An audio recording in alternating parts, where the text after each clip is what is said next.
Bien, posterior al 28 de julio hemos escuchado a algunos países, el caso en concreto, por ejemplo, de Colombia, que ha dicho que el reconocimiento está sujeto a las actas. Le preguntaba a nuestro invitado, el rector principal Conrado Pérez, si esto que ocurrió, esta elección presidencial del 28 de julio es auditable. Es decir, ¿hay alguna forma, porque posterior, por supuesto, a la juramentación del presidente Nicolás Maduro, hay sectores políticos que, bueno, ya comienzan a llamar al desconocimiento del Ejecutivo? Incluso salió el candidato Edmundo González y, bueno, le ordenó a la Fuerza Armada que preparen su regreso, y algo que ha sido rechazado por la Fuerza Armada Nacional Bolivariana. Pero lo cierto es que continúa tal vez el cuestionamiento y una parte importante para dilucidar ese cuestionamiento puede ser lo auditable de ese resultado. Todo acto cuantitativo es auditable, simple y llanamente. Ahora, si hubieran tenido tanto interés en que se auditara, ¿por qué no acudieron al llamado, a la citación que en varias oportunidades le hizo la Sala Electoral del Tribunal Supremo de Justicia? ¿Por qué si tú a las 8 de la noche dices que tienes el 30%, que es una muestra supremamente representativa? A las 10 dice que tienes el 60%, más representativa aún. ¿Por qué cuando el órgano de mayor jerarquía legislativa en el país te convoca como convocó al resto de los candidatos, no asististe? ¿Por qué no llevaste las actas? Nadie te las pidió físicamente, tú las podías llevar en un CD o en un pendrive. El tema era simple y llanamente demostrar que la legalidad de lo que había señalado el Consejo Nacional Electoral estaba apegado con justicia a los actos operativos y administrativos que ocurrieron el día 28 de julio. Sin que esto signifique que el TCJ solapó al CNE, porque también se dio esa interpretación en su momento. Pero no nos sentimos bajo esa condición. Simple y llanamente quien acudió a esa instancia fue el que es hoy presidente constitucional de la República Bolivariana de Venezuela, haciendo uso de su derecho, no solamente como un actor político más, sino como candidato presidencial. Y bueno, eso era absolutamente legítimo y en consecuencia pudo, en vez de ser el señor Nicolás Maduro, haber sido él, otro o cualquier otro de los candidatos, porque no había otra candidata, no hubo candidatas femeninas en esta elección. Ahora, sobre el escenario que se nos viene, y por supuesto, bueno, nuestro invitado nos dice que el CNE no ha detenido, es decir, el trabajo del CNE no se ha detenido, pero por ejemplo, un paso importante en darle esa confianza al ciudadano sería, bueno, que la página web esté disponible, que pudiera darle, porque volvemos al mismo tema de las elecciones que vienen. El presidente habla de por lo menos 3 consultas, hay 3 elecciones planteadas, previstas según corresponde el periodo constitucional.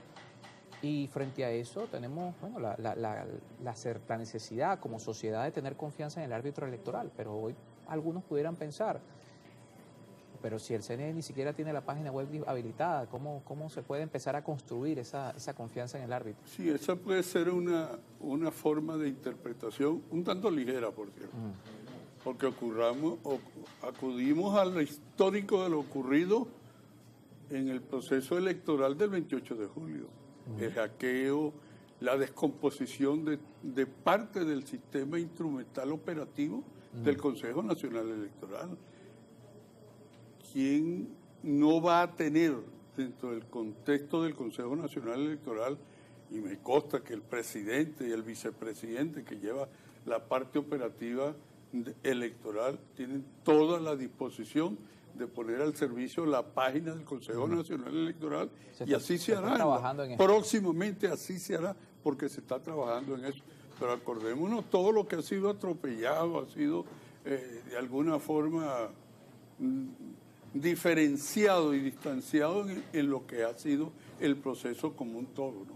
Venimos de un proceso, nosotros participamos en el proceso de las elecciones de jueces de paz, sino como actores, sí como asesores, como apoyantes de ese proceso, porque ese proceso no tenía la condición administrativa, operativa del Consejo Nacional Electoral.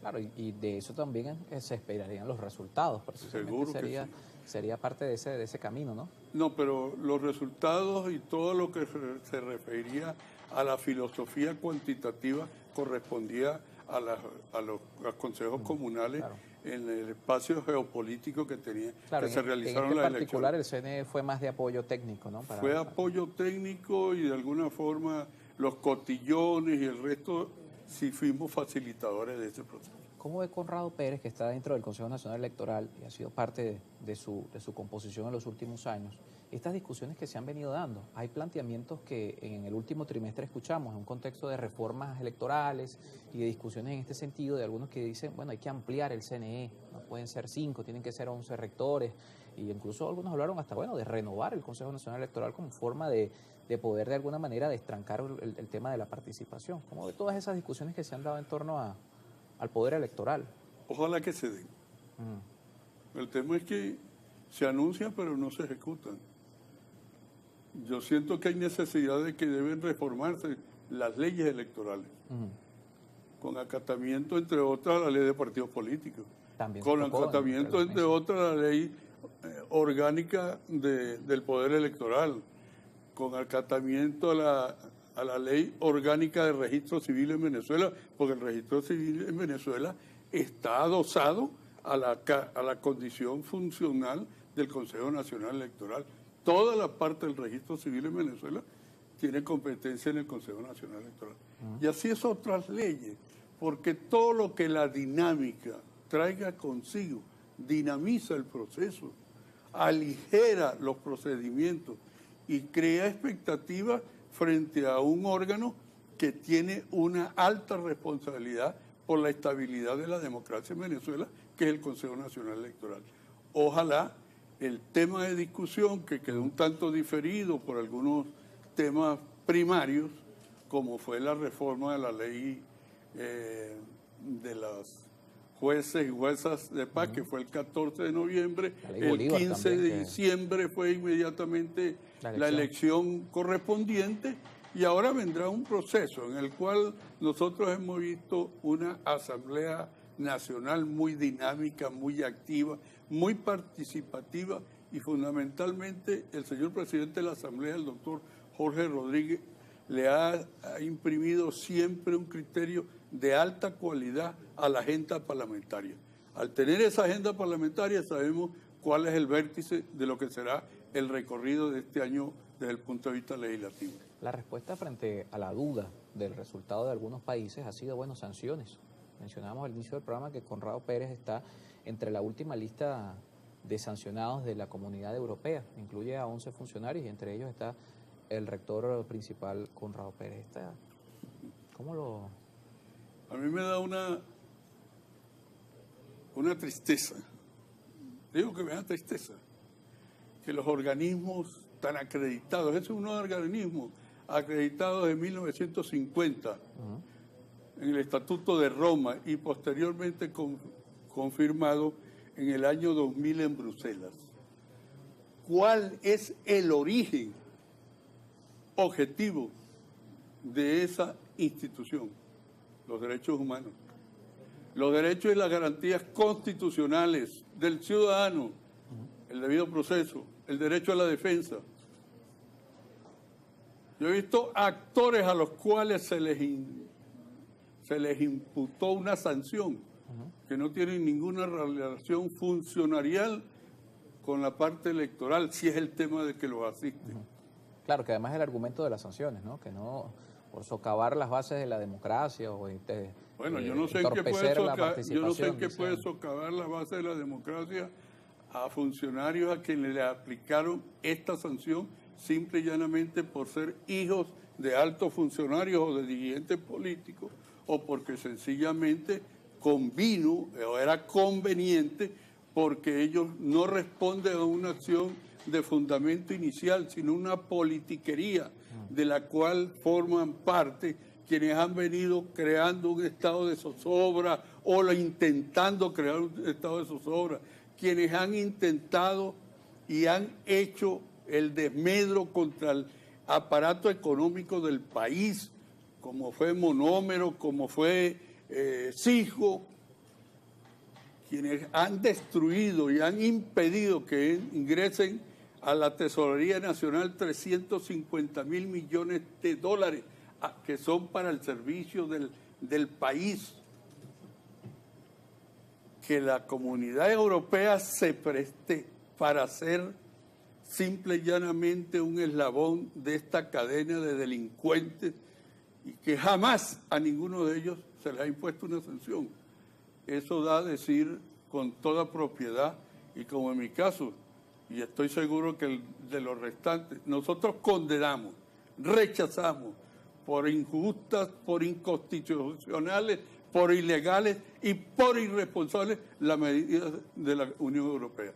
No obedecen a ningún acto administrativo de honestidad. Voy a poner mi caso. Yo no soy rector del Consejo Nacional Electoral, sino posterior a las elecciones. Claro. En consecuencia no pueden decir que estoy... Con la institución de Juan Carlos del Pino. Exactamente. Y así pudiera decir de un grueso número de personalidades que lo que han hecho es cumplir desde el punto de vista militar su accionar, desde el punto de vista policial su accionar, desde el punto de vista funcionarial a todos los niveles lo que corresponde, y evidentemente yo los felicito y junto a ellos rechazamos de manera categórica ese acto pueril, innoble, irresponsable, politiquero de la Comunidad Europea. Nos toca hacer una pausa. Hay un argumento sobre eso y es que, bueno, ciertamente Conrado Pérez no era de la Junta en ese momento, de rector principal, pero consideran que tal vez tenga responsabilidad al estar dentro del organismo y no cuestionar la forma como se dieron las cosas. Hablamos de eso al regreso de la pausa con nuestro invitado, 8 de la mañana con 3 minutos, y también leemos la participación de la audiencia, muchos mensajes por acá, preguntas, recuerden, a través de nuestro usuario en Telegram. Aprovecho para saludar a Conrado Pérez, pero Linares, que está en sintonía también, hijo de